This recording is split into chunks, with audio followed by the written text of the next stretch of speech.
and it spells all together. It's okay. I did.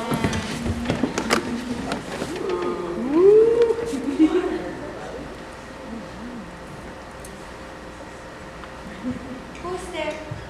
No, who are you? Stop and identify yourself. Oh, that's the king. Is that Bernardo? Yes, it's me. You come right on time. The clock's just striking 12. Go home to bed, Francisco. Thanks for letting me go. It's really cold out now. Has it been a quiet night? I haven't even hit a mouse quick.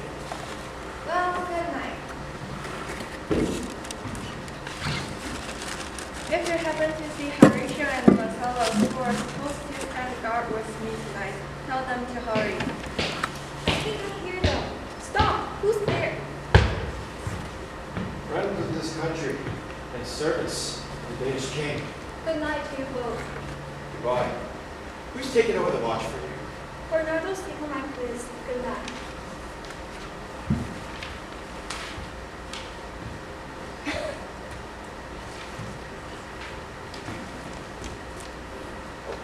Hello, Bernardo.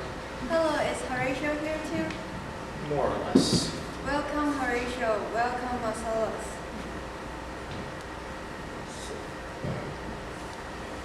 So, tell us, did you see that thing again tonight? I haven't seen anything.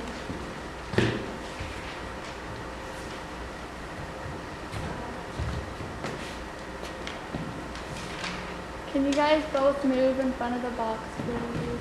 Thank you. Horatio says we are imagining it. A woman himself knew anything about this horrible thing that we sometimes know. That's why I begged him to come on our shift tonight, so that if the ghost appears, he can say what we say and speak to it. Nonsense, it's not going to appear. Sit down for a while. And we will tell you again the story you don't want to believe about what we've seen tonight now. Well, let's sit down and listen to Bernardo tell us. Last night, when the star to the west of North Star had traveled across the night sky to the point where it's shining now, at 1 o'clock, Marcellus and I... Quiet, shut up, it's coming in. Looking just like the dead king. You're more educated, Horatio. Say something to it. Doesn't he look like the king, Horatio? Very much so, it's terrifying. And wants us to speak to it. On something, Horatio. What are you? That you walk out so late at night looking like the dead king of Denmark when he dressed for battle. My God, I order you to speak!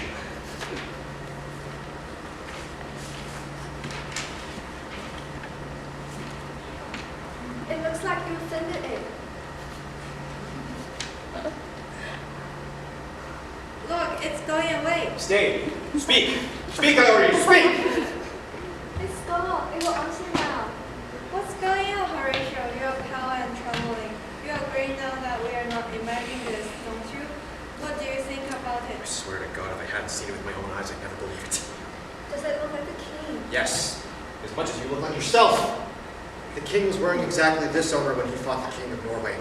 And the ghost frowned just like the king did once when he attacked the Poles traveling on the ice in sleds. It's weird. It's happened with this twice before, always at this exact time. It stops by us at our post like a warrior. I don't know exactly how to explain this, but I have a general feeling this means bad news for our country.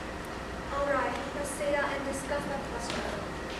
Somebody tell me why this strict schedule of guards has been imposed, and why so many bronze cannons are being manufactured in Denmark, and so many weapons brought from aboard, and why the shipbuilders are so busy they don't even rest on Sunday.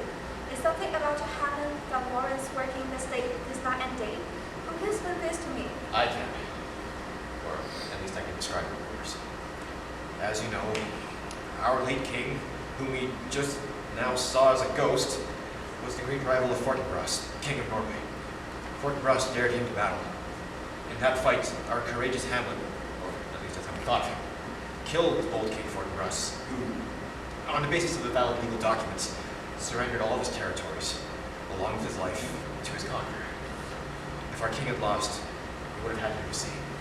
But now, old Fortinbras's young son, also called Fortinbras, he's He's bold but unproven. He has gathered a bunch of thugs from the lawless outskirts of the country.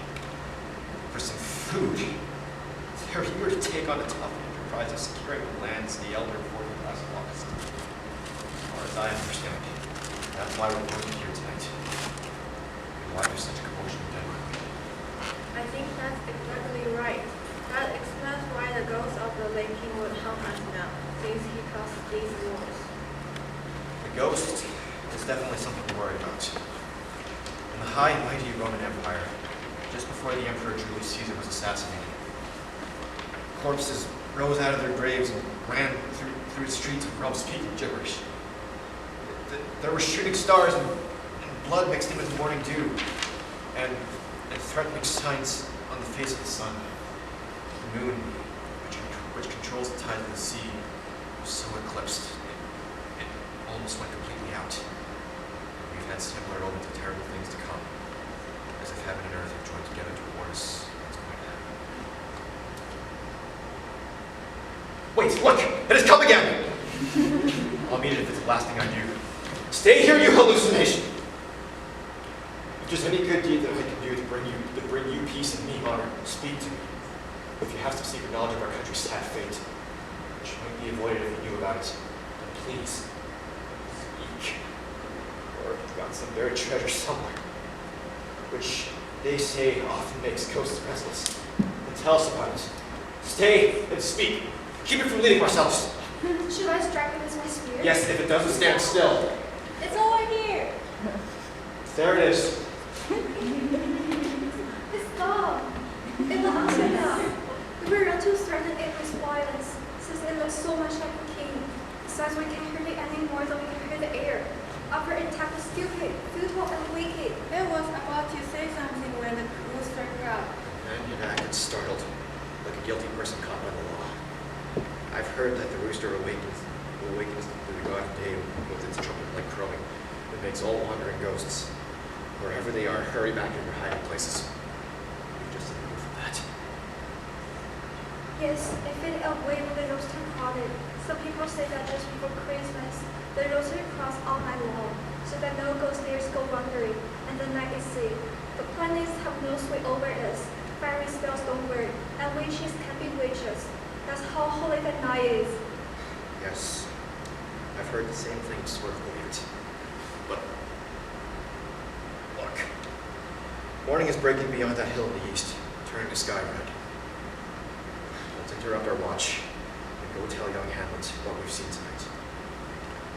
I'm sure this ghost that's so silent with us is not to him.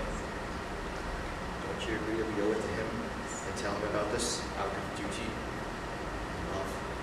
Let's do it. I know we're all finding him this morning.